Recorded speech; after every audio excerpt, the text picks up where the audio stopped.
భగవద్గీతలో కృష్ణ భగవానుడు నువ్వేరు దేవుడు వేరు అనలేదు, నువ్వే దేవుడివి. భగవద్గీత చదివిన తర్వాత తత్వమసి, అదే నీవై ఉన్నావు, జీవుడే దేవుడు అని చెప్పేది భగవద్గీత మాత్రమే. అహం బ్రహ్మస్మి, ప్రజ్ఞానం బ్రహ్మ, తత్వమసి, ఆయాత్మం బ్రహ్మగా వెలుగొందాలి. ఎంతసేపు దేవుడు బయట ఉన్నాడు, వెతుకుదాము, అక్కడికి పోదాము, ఇక్కడ పోదాం అంటాడు భగవద్గీత.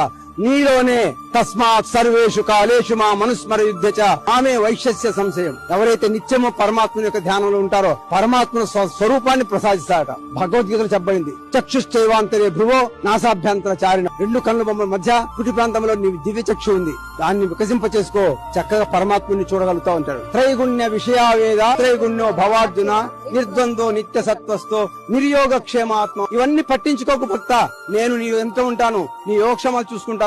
నేను అదే ధైర్యంతో ముందుకెళ్తాను, ఎవ్వరు నన్ను ఏం చేయలేరు, ఆయనే చూసుకుంటాను.